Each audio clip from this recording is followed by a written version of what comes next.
بسم الله الرحمن الرحیم. موږ چې نن ټول دلته راغلي او دا روډ موږ بند کړی دی، نو دا موږ ته د بجلی او د ګیس شدید تکلیف دی. ګیس چې کوم دی هغه خو بیخي د سره شته دی نه، او بجلي چې ده کت او ځي او راځي ځي او راځي. تشه مسکال یې ورکوي. دې کې زموږ بیماران شته دی، ماشومان دي، هغوی بیماران دي. دلته هسپتال کې چې کومه ایمرجنسي وشي نو هغې کې موږ ته تکلیف دی. دا ټولې مسلې موږ ته جوړې شوي دي او بجلی د لاسه بیلونه موږ ټول ورکوو. راشه دلته بیلونه بل موږ ټول راوباسو چې کم کم سړی بیل نه ورکوي. یو کس کې نه ورکوي نو هغې حکومت شته دی، که انتظامیه شته دی، د هغې د خپل غم وکړي. که MLA دی که MP دی، بیخي چې اوټ یې اخیستی دی دلته د سره راښکاره شوی موږ ته نه دی چې تاسو مړی او که ژوندي یې. بس هېڅ په خپلو مغزو چارچو کې دغه دی، یو بیان اخبار کې ورکړي چې دا به کوو هغه به کوو، هغه او دغه نشته دی پکې. بس صرف د خولې خبرې دي، بنیادي کار هېڅ څوک هم نه کوي. دلته موږ سهار چې راپاسو اوبه نشته دی، په جومات کې خو سره اوبه شته دی، هغه یخې خو بله یخې به هم برداشت کړو، خو چې نه وي نو موږ به څه وکړو. اوس د دې ځینې خلک راروان دي، ټول څوک پېښور ته ځي او څوک یو خوا ته ځي، نقل مکاني ټوله وکړله. موږ به هم روان شو، بس دا کلی به پرېږدو، ځکه چې بس دغه مسله ده موږ ته د بجلی او دې نه موږ سخت بلکل تکلیف دی راته.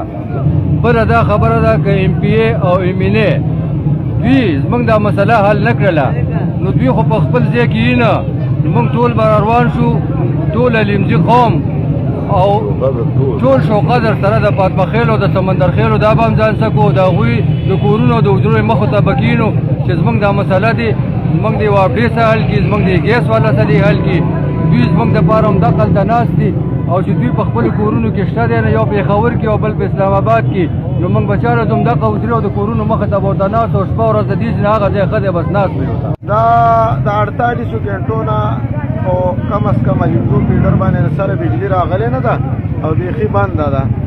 او ورال د ټول شب قدر دا حل دی چې په ټول شب قدر کې د بجلی ناروا لوډ شیډینګ شروع شوی دی او یو ظلم او یو زیاتیا شروع دی. نه آخر اول وی تنګ آمد په جنګ آمد، چې دې افسرانو ته بار بار وایه، دوی ته بار بار وینا کوه، دوی ته خبرې کوه او دوی نه د ګیس نه د بجلی نه غم کوي. موږ خو تبدیلي سرکار له اوټ ورکړی دی، تبدیلي سرکار راغلی دی، زموږ د شوقدر نه MNA هم رالی، د شوقدر نه MPA هم رالی، د شوقدر په یو تحصیل نه دواړه منتخب شوي دي. دا به زموږ مسایل حل کوي. هغوی یو په اسلام آباد کې ناست دی، بل په پېښور کې ناست دی، وایي د پلانکي مړي لرالی او د پلانکي دوا لرالی. دا غم ورسره نشته چې د 48 ګنټو نه په دې خلکو دا ناروا لوډ شیډینګ شروع دی. دوی ولې دا غم نه کوي؟ ولې انتظامیې ته دا مسلې پیدا کوي؟ ولې د عوامو له تکلیفونه ورکوي؟ ولې دا زیاتی کوي؟ دا ظلم بندول پکار دی.